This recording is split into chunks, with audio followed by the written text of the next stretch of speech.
Okay, everybody, round two. So we're going to continue building the engine here. Now these head bolts I put on just tight enough to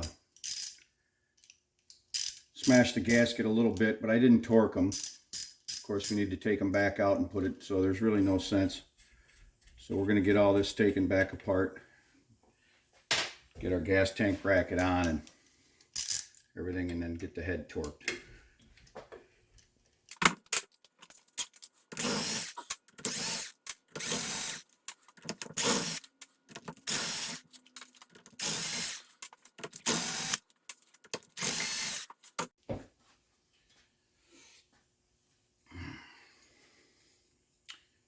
Okay, so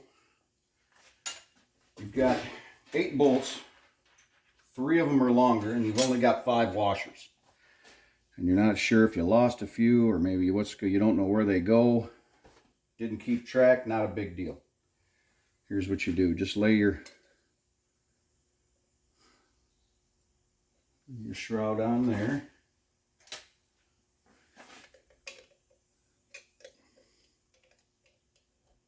Put your kill switch in, and now's a good time to hold that down firm. And make sure your kill switch stays where it's supposed to. If it doesn't, you can always put a little bit of bend. There's supposed to be just a little bit of a little droop there. So put that in place. Put your fuel tank bracket in place. And now here's what you do. The 3 holes that have nothing on them are the 3 long bolts. All of the bolts except for the gas tank get a washer. So you should have 5 washers, 3 long bolts, and 5 shorters. So now that you know where that all goes, let's get this put together.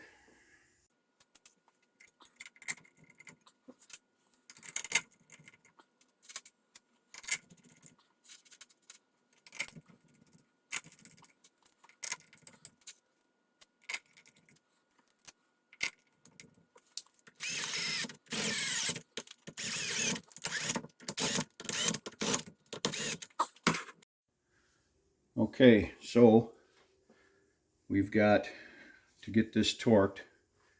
The torque sequence they would like you to use is 1, 2, 3, 4, 5, 6, 7, and 8. And they want you to torque them down to 140 inch-pounds. You don't want to take them all right straight to 140. I would make a first pass and just snug them all down, just to whatever, something with a wrench. And then I would set my torque wrench to about 60 inch-pounds, make one, set it for 100, make another pass, and then set it for 140, do your final pass, and then when you're all done, go around again at 140 and just double check them all. And after that, you should be perfectly fine. Everything should be looking pretty good. So I'm going to do that right now. Okay, so the head's torqued, which is a long process, and I don't want to bore you to death. So I'm going to get my points finished up. Basically all I have to do is get my condenser back in and set the gap. I got this all put together, and this is a lot easier to put together when this is on here, so I do that. Now we'll just get that cover off and get that done.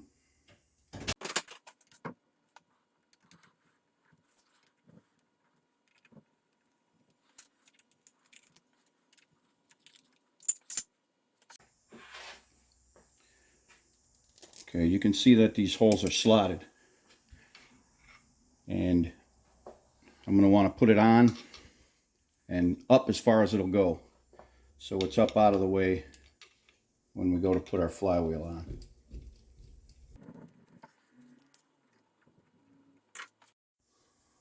Okay, this is where we put our air vane on, and this is part of the governor system, so kind of important.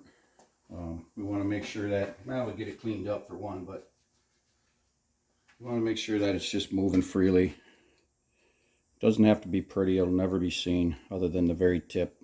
That'll get painted. But you just want to make sure it's free, it's not hitting, and it's just moving comfortably. Now that goes on over the coil.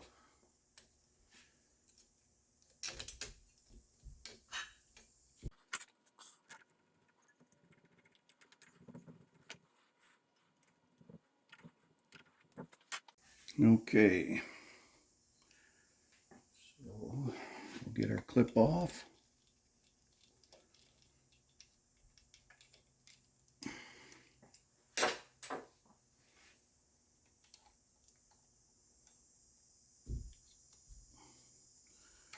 Make sure your wire is in a spot where it won't interfere with the points opening and closing.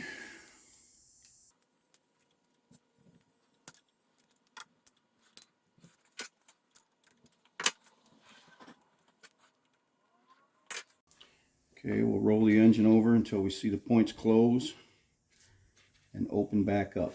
Make sure they're as far up as they'll go.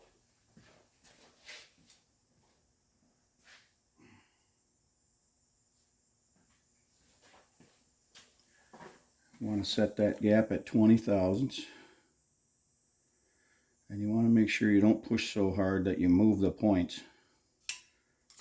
Definitely want to make sure you stay at 20.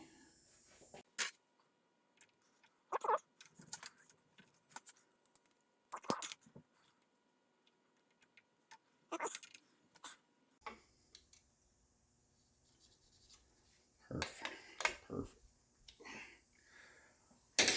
All right. Now we're going to put the cover on, and where you see that cover has a little dimple in it. There's also a hole in the block where the wire went through. So we need to put the cover on and put a little dollop there of some kind of a sealant, either RTV or some silicone caulk or whatever you have. Make sure that no water or any kind of crud can get in there.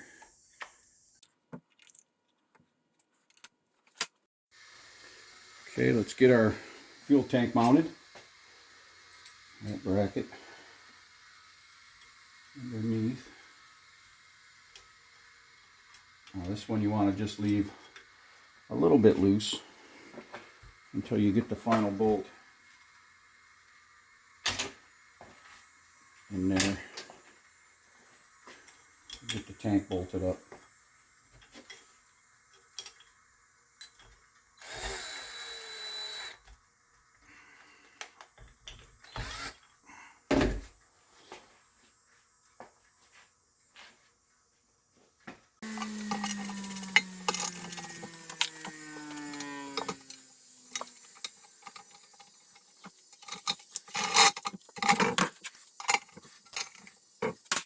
Okay, got our plug in the bottom of the tank.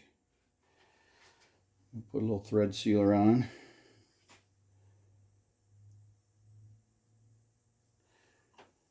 Get that put in.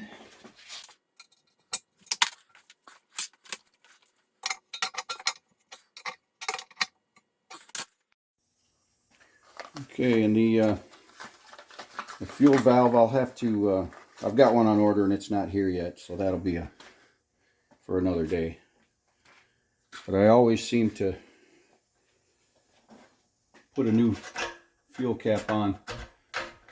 They've got cardboard in them that keeps the fuel from splashing out, and a lot of times that dry rots and it gets hard, and you'll start seeing little lines of gas around on your tank. And if you don't want that, or you spent time, if you didn't paint it, it's no big deal. But when you paint these, you got to be really careful not to get gas or anything on them for a couple of months until that paint cures real well. So I always put a new cap on. Okay, I'm just going to throw the old exhaust system on there for testing, and we'll get the carburetor checked out, and if it works well, we'll just clean it up, and if it doesn't, we'll tear it apart. We'll put a new kit in it and see what else it needs and make sure that everything's running well before we go and final paint.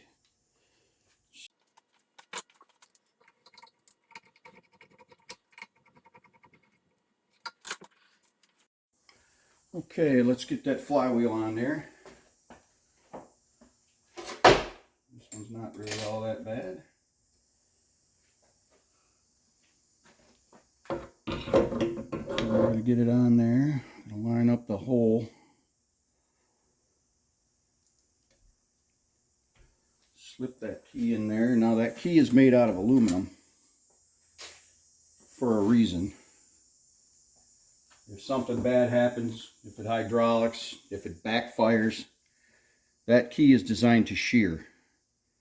And it does that because when that happens, there's enough force to really screw up either the crankshaft, the slot in the crankshaft could be damaged, the slot in the flywheel could be damaged, and it's a whole lot better to have to buy a 29-cent aluminum key than it is to replace parts like that and go through all this trouble. So make sure you don't replace that with a steel key. Also, this washer, I don't know if you can see that, but it has a bow in it, and that bow you want to come out this way.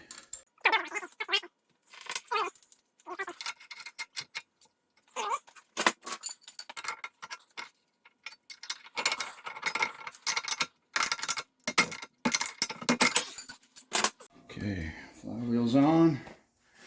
Now we've got to lower the coil down so that the gap here and here is about 8/1000ths of an inch.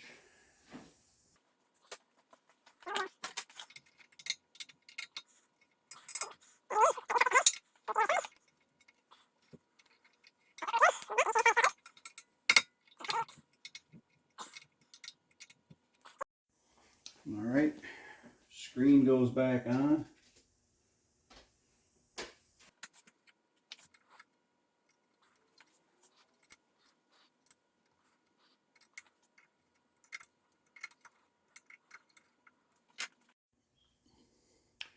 Okay, we've got this cover on the other side now.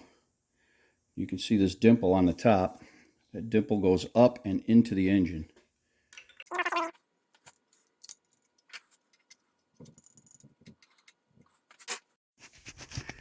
So I was going to test the carburetor to see if it works before I rebuilt it.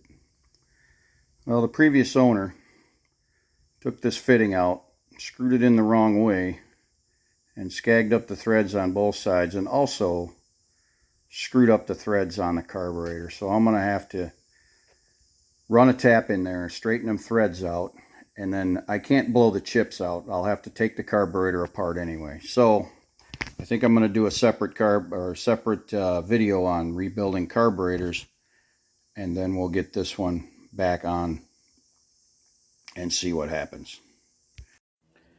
So this fuel line's a little beat up, and I want to get it straightened out a little bit, and you can tell that it's been kinked around and smashed up and all kinds of stuff, and I'd like to get it a little bit better than what it is. So what I've done is taken a couple of scrap pieces of metal. They're just a couple pieces I had laying on the shelf. So what I did was I put them together, put them in the vise, and I drilled a hole straight through right in the gap, right dead center between the two pieces. So you end up with two pieces that look a lot like this. Drill the hole the same diameter as your fuel line, and then you can take the two halves, and they can pretty much be any size, any length. Put them in the vise, and then just start to walk down the fuel line and start crushing it until it's the right shape, which is straight.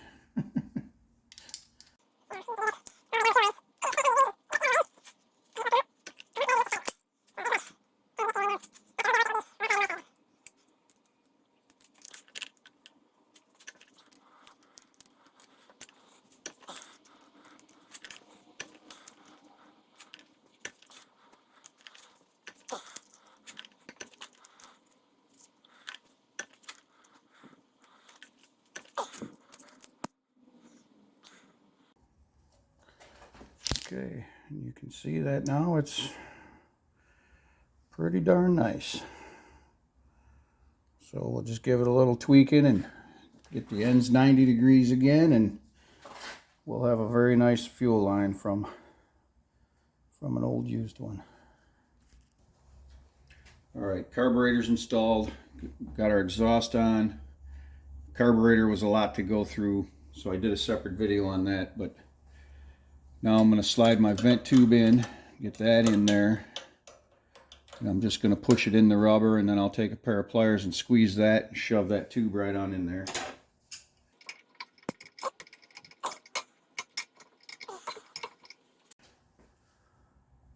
Then it's time for that nice straight fuel line. So let's get that in there.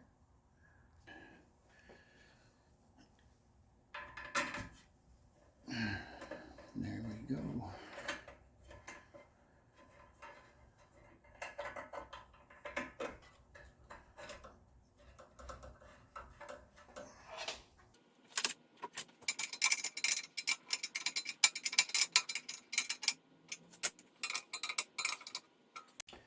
Then the screw at the bottom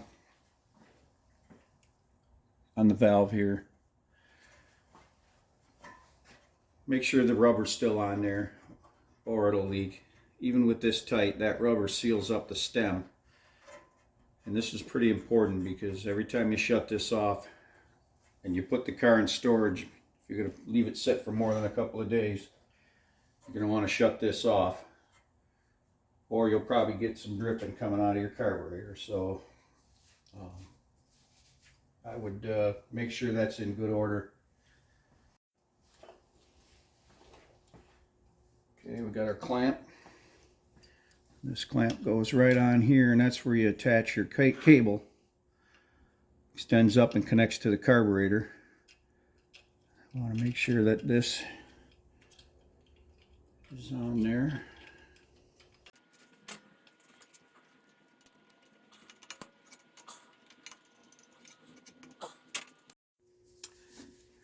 The new recoil spring finally showed up.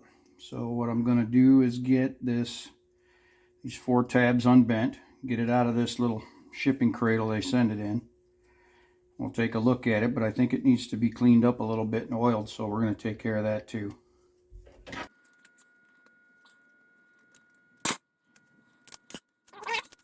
Then I'm just going to pinch it in a Scotch-Brite pad. Just give it a little shine. Doesn't take much. These parts are 50, 60 years old, and you don't know if this one's been sitting on the shelf for 5 or 50 years. So they might need a little love. So we'll go through this whole thing and get this spring taken care of.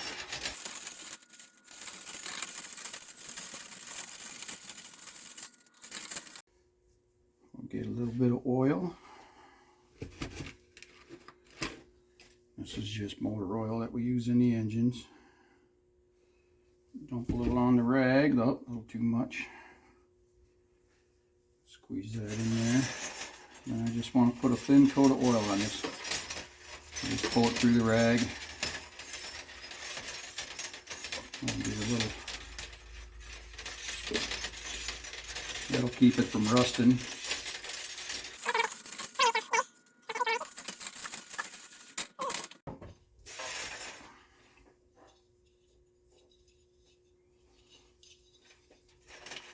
You can see how it goes on there. So we're going to put that in there. Then I'm going to coil it up, and then what I'm going to do is put 2 tie wraps around it. So after it's coiled up, it'll hold itself in there and I don't have to hang on to it while I put the rope in.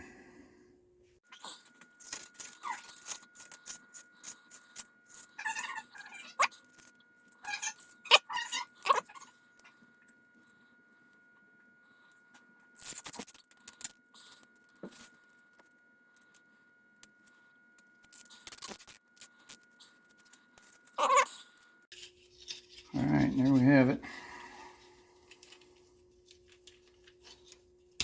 I'll let one out. And then when we're ready, we'll be able to put that right on in there.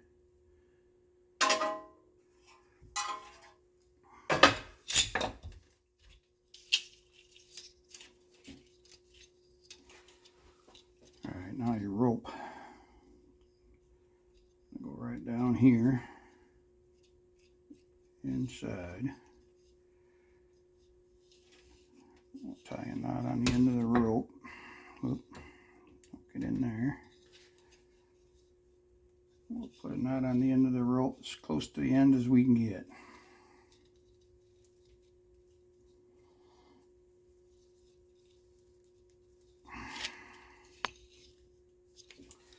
And if you look up in there, and you probably can't see anything because it's so dark in here,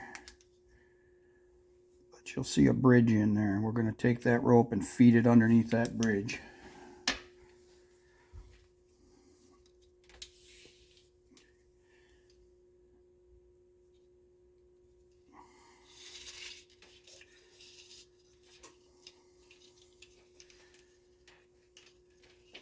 Alright, then I'm just going to wind it on here a little bit at a time and until I've only got about a foot left.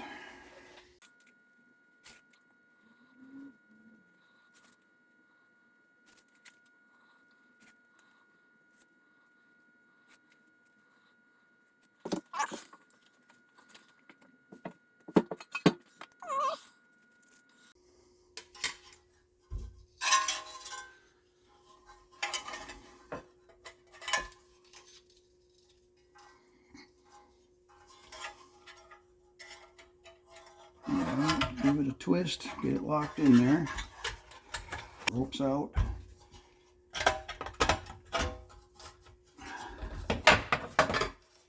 Now we're clipped. We got our rope out. Let's get our handle on. And if you buy a new rope, they actually show you how to tie the knot. Right there.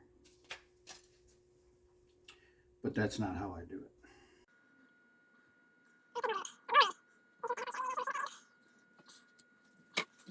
Now we got to bend our tabs back over. Make sure the drum does not come out.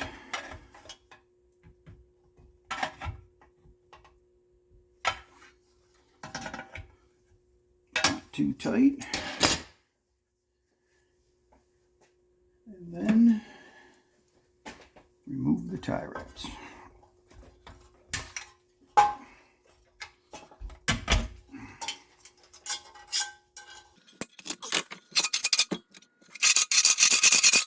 You can see we're not tight enough yet. So what we'll have to do is we'll have to get in there, pull out about a foot, then we'll get under there. And we'll dig that rope out of there with a screw.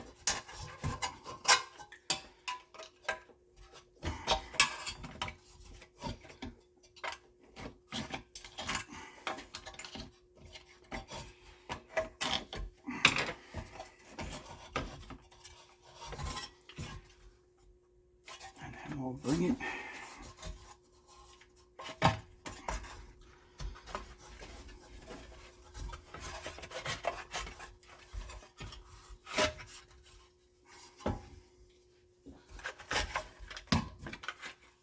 and with the rope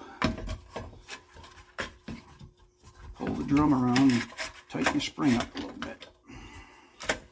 This is why you don't want these clips too tight, because you need room to pass the rope underneath them.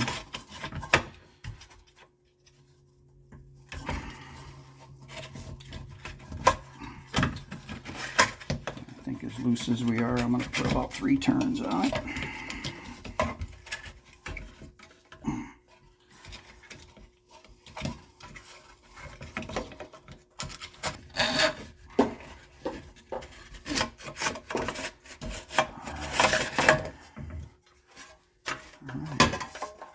She comes back nice and tight.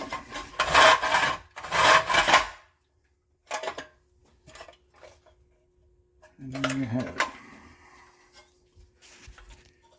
All right, this is where I would get it running, get some gas in it, fuel it up, oil, make sure everything's good, and actually start the engine and run it. Make sure everything is exactly the way you want it, because once you do the final paint, you don't want to be touching it, taking it apart, breaking bolts loose, all that stuff. So get it running, warm it up, and what I'll do is I'll take this screw here. This is the idle or the low speed screw. I'll start the engine up. I'll let it warm up completely, 100%. And then I'll start screwing that screw in until this engine starts to run bad, start to stumble. You'll feel it starting to run bad. And I'll back it off just a hair until it runs good again. And then you remember that spot. Then you unscrew it until it starts running bad, starts to stumble. And then you screw it back in halfway. So you want it centered between where it runs bad here and where it runs bad out. That is where that screw should be adjusted, and every engine's different, so that's what you need to do. But make sure you're warmed up.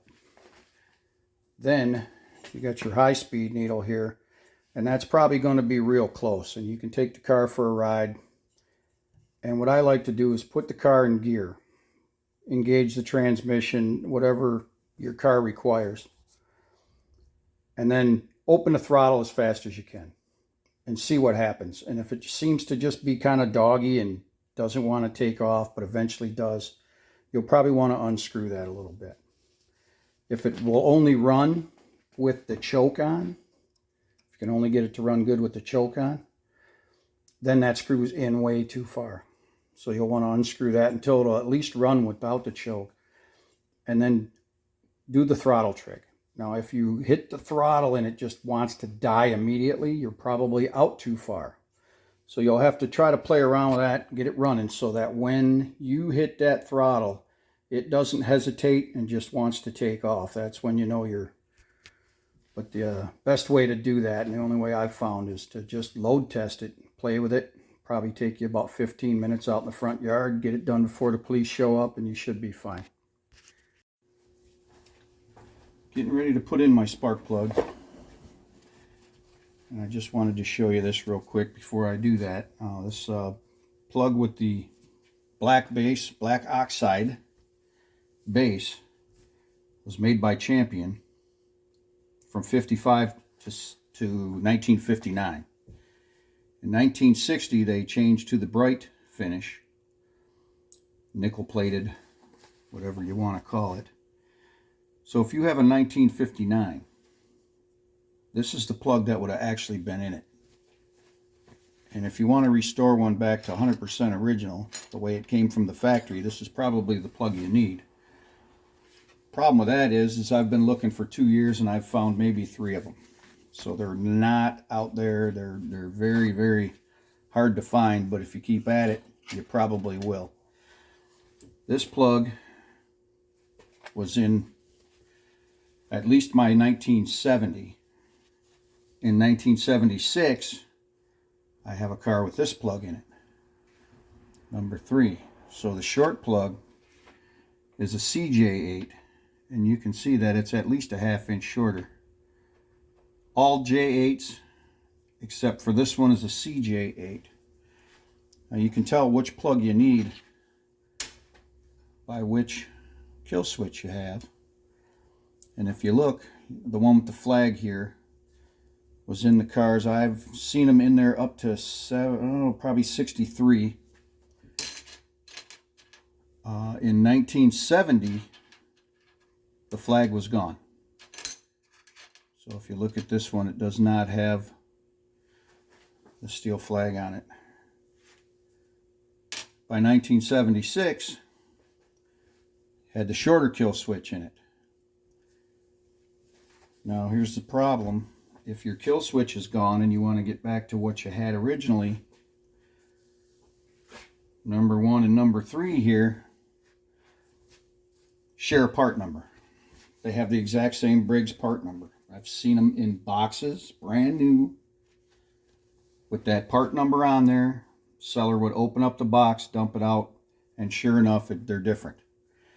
I don't know if Briggs reused it, but I think they actually did, because there are so many people that have it wrong. It's hard for me to believe that somebody took 150 of them out and put the wrong one back in, and things can happen. So I think Briggs reused that part number.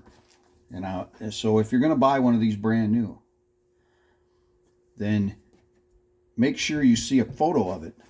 Make sure the seller leaves you a photo or you can see it. Make sure it's the one you need, because there's a 1/2 inch difference in them, and this one will not work on that plug and this one will not work on that plug. So just be aware of that. Put eyes on it before you buy it. And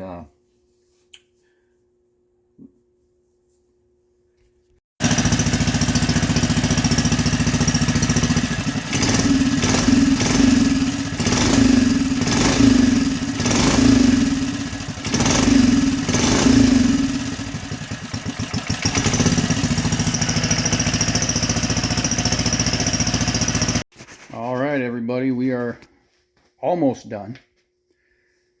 Got our air filter gasket on there. They call that a gasket. I call it a grommet.